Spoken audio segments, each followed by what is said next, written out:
और यूक्रेन के hydro power plant पर मिसाइल से हमले में प्लांट का टरबाइन हॉल जलकर राख। राजधानी कीव में हुए इस हमले में 4 की मौत।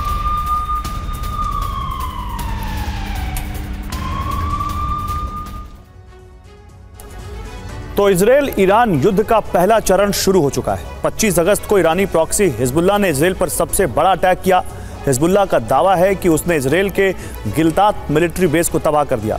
हालांकि नेतन्याहू के दावे इससे उलट हैं। उन्होंने हिजबुल्लाह पर बड़े एक्शन के संकेत दिए। डर है कि लेबनान में इजरायल का ग्राउंड ऑपरेशन शुरू हो सकता है। अगर ऐसा हुआ तो अरब में बड़ी जंग छिड़ जाएगी।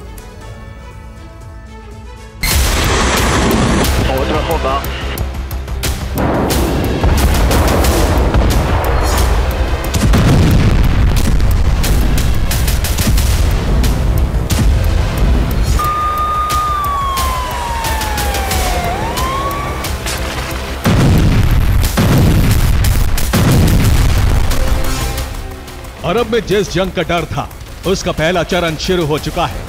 बीते 24 घंटे में हिजबुल्लाह और इजराइल एक दूसरे पर कई किलो बारूद बरसा चुके हैं।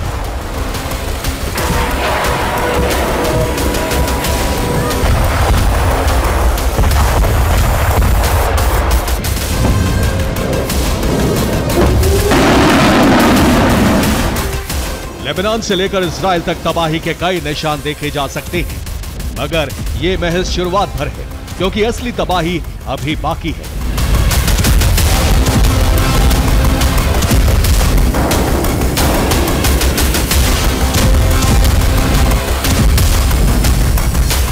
तबाही का संकेत हिजबुल्लाह चीफ हसन नसरल्लाह और इजरायली प्रधानमंत्री बेंजामिन नेतन्याहू के बयान से मिलता है।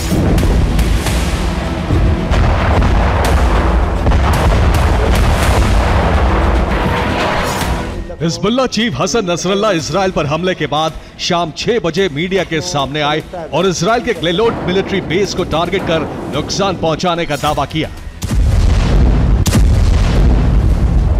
हिजबुल्लाह ने एक एनिमेशन वीडियो जारी कर बताया कि उसने ग्लेलोड बेस के किस किस हिस्से को नुकसान पहुंचाया है। यह इजराइल का ग्लेलोड मिलिट्री बेस है। हिजबुल्लाह का दावा है कि उसने मिलिट्री बेस के मेंटेनेंस एरिया को तबाह कर दिया। यहां इजरायली सेना के हथियारों की मरम्मत होती है। इसके अलावा सैटेलाइट एरिया को नुकसान पहुंचा है। बेस पर मौजूद संचार ब्रिगेड के इलाके को भी हिट किया।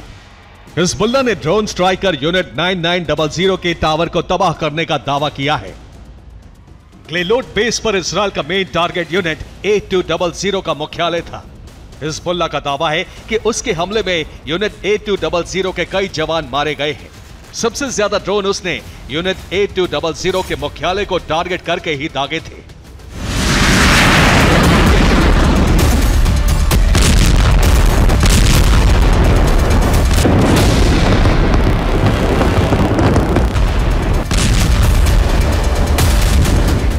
इजराइल को हुए नुकसान का एक वीडियो भी सामने आया है।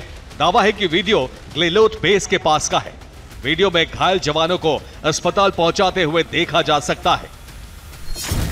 सवाल है कि ग्लेलोड बेस हिजबुल्लाह का प्राइमरी टारगेट क्यों था और यहां ऐसा क्या था जिसका जिक्र खुद हसन नसरल्लाह तक को करना पड़ा। ग्लेलोड मिलिट्री बेस इजराइल के यूनिट 8200 का हेडक्वार्टर है।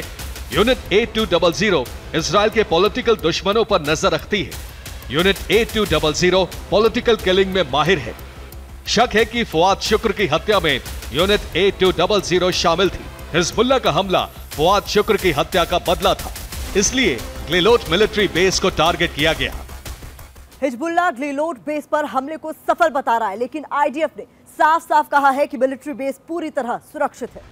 इजराइल का दावा है कि आईडीएफ और अमेरिका के इंटेलिजेंस विंग को बीते एक हफ्ते से हिजबुल्लाह की तैयारियों के इनपुट मिल रहे थे।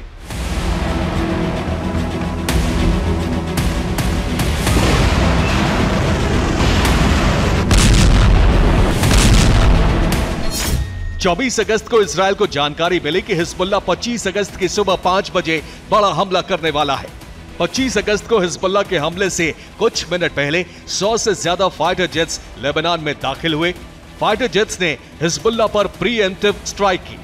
हमलों में हिजबुल्लाह की रॉकेट लॉन्चर साइट्स तबाह कर दी गई।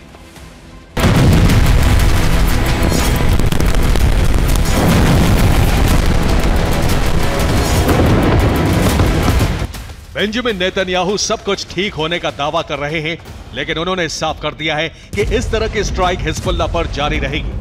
आशंका है कि आईडीएफ आज रात फिर लेबनान की सीमा लांघकर हिजबुल्लाह को थर्रा सकती है।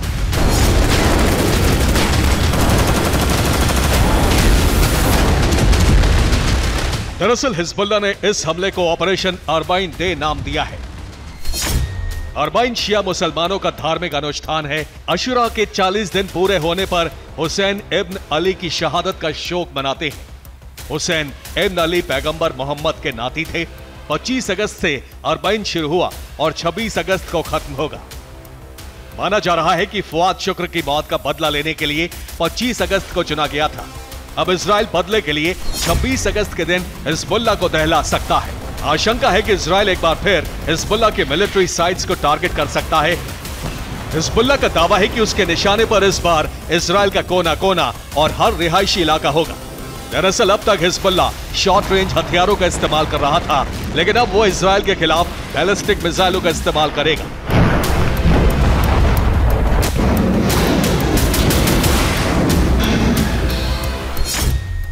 बीते 24 घंटे में हिजबुल्लाह ने इजराइल के खिलाफ 3 हथियारों का इस्तेमाल किया है। नंबर 1 फलक 1 रॉकेट, जिसकी मारक क्षमता 10 किलोमीटर तक है। नंबर 2 कत्यूशा रॉकेट 40 किलोमीटर दूर टारगेट को हिट कर सकता है। नंबर 3 फज्र 5, जिसकी मारक क्षमता 75 किलोमीटर है।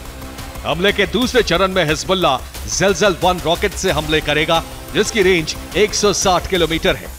फतेह 110 बैलिस्टिक मिसाइल, जिसकी क्षमता 300 किलोमीटर तक है। हिज़्ब स्कड मिसाइल भी दाग सकता है, जिसकी रेंज 500 किलोमीटर है।